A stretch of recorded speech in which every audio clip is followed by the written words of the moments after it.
स्वस्ति श्री गणेशाय नमः।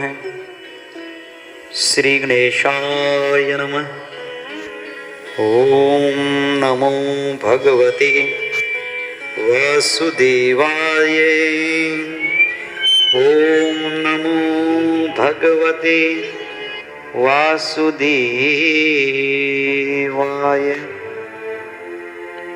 ओम नमो भगवते।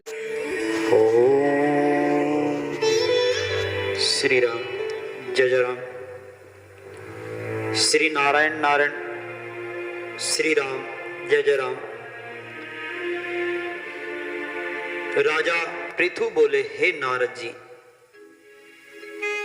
अब आप कृपा कर मुझे यह बताइए कि वृंदा को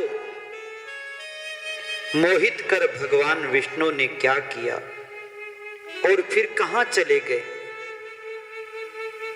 जब देवता, तब नारद जी ने कहा कि जब देवता स्तुति कर मौन हो गए, भगवान शंकर ने सब देवताओं से प्रसन्न होकर कहा, हे ब्रह्मादि देवताओं,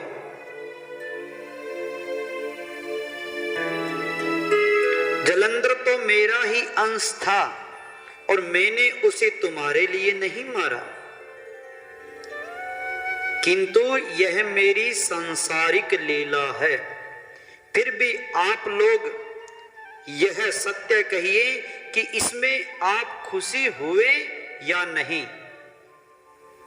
तब तो ब्रह्मादि देवताओं ने नेत्र हर्ष से खिल गए और उन्होंने शिव जी को प्रणाम करके विष्णु जी का वह सब वृतांत कह सुनाया और उन्होंने बड़े प्रयत्न से वृंदा को मोहित किया था तथा वह अग्नि में प्रवेश कर परम गति को प्राप्त हुई।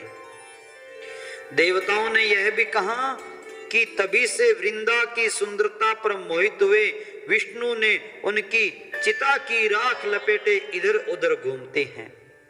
अतएव आप उन्हें समझाइए, क्योंकि यह प्रकृति सदा चराचर के अधीन है। देवताओं से यह वृतांत सुन शंकर जी ने उन्हें अपनी दुस्तर माया समझाई और कहा कि यह सारा जगत उसी के अधीन है। उसी से मोहित विष्णु भी काम के वश में हो गए, परंतु महादेवी उमा त्रिदेवी की जननी सबसे परे है। वह मूल प्रकृति परम मनोहर और वही गिरिजा भी कहलाती है।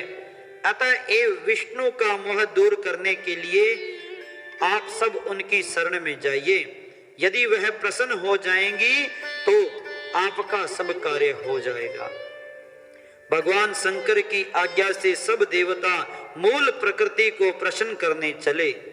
उनके स्थान पर पहुंचकर उनकी बड़ी स्तुति की और आकाशवाणी हुई, हे देवताओं, मैं तीन प्रकार से तीन गणों से पृथक होकर स्थित होती हूं। सत्यगण से गौरी, रजोगुण से ज्योति रूप। अतएव अब आप लोग मेरी रक्षा से यदि सादर उन देवियों के पास जाओ और वह तुम्हारे सब मनोरथों को पूर्ण कर देगी। यह वाणी सुनकर देवताओं के नेत्र खुल गए और वह भगवती का आदर करते हुए गौरी, लक्ष्मी और सरस्वती को प्रणाम करके लगे। सब देवताओं ने भक्ति पूर्वक उनका स्मरण किया। सब देवियां प्रकट हो गई।